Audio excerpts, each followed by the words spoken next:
Pessoal, uma mãe mandou uma pergunta que ela é muito interessante, eu imagino que seja dúvida de outras pessoas também. Ela disse assim: ela tem um filho de 6 anos de idade que tem síndrome de Down e autismo, e todas as vezes, isso já aconteceu por 3 vezes, que o médico tentou introduzir risperidona, depois de alguns dias a criança começou a ter tremores durante os movimentos. Bom, a gente precisa conhecer um efeito colateral da risperidona, que ele não é um efeito tão frequente, mas ele acontece, ele é observado na prática clínica, que a gente chama síndrome de liberação extrapiramidal, né?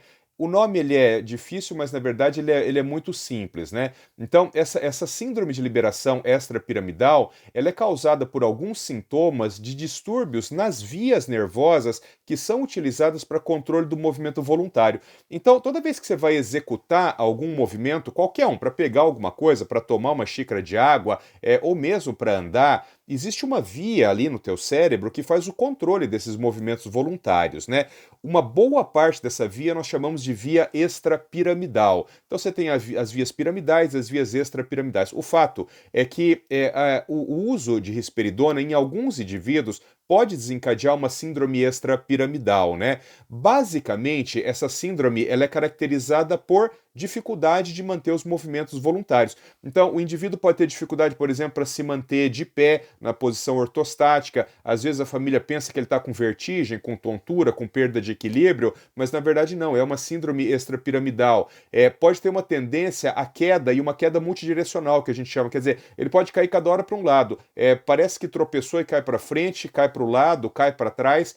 Pode haver distúrbio de marcha. Então, conforme o indivíduo vai andando, ele parece que tem uma marcha ebriosa, como se tivesse alcoolizado, né?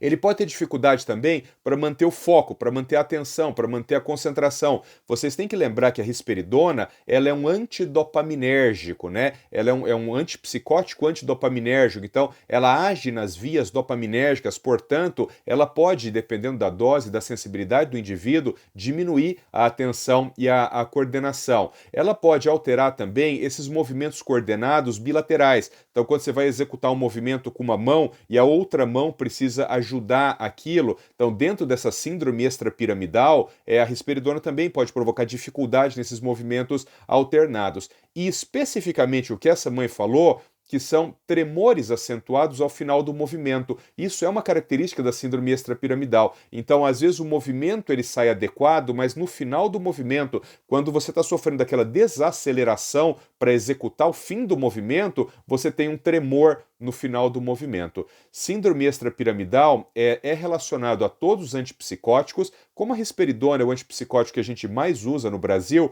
acabou que ficou muito marcado síndrome extrapiramidal com risperidona. Mas na verdade, a Aldol pode fazer isso, aripiprazol, olanzapina, quetiapina, pode acontecer. Mas com risperidona é o que a gente mais vê, né?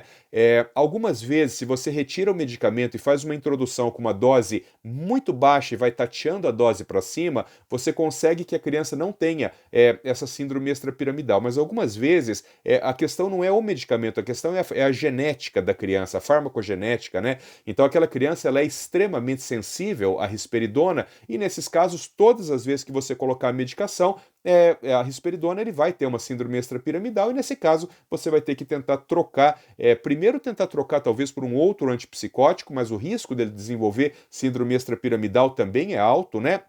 Porque todos esses medicamentos são da mesma classe, e na falha de você usar antipsicótico, você pode ter que acabar mudando a classe de medicamento, né? Utilizando medicamentos ansiolíticos ou utilizando medicamentos antiepiléticos, que também têm efeito sobre comportamento, mas aí vai depender da prática clínica de cada médico. Mas objetivamente respondendo à pergunta dessa mãe, sim, risperidona pode provocar tremor de extremidades quando o indivíduo desenvolve a chamada síndrome extrapiramidal.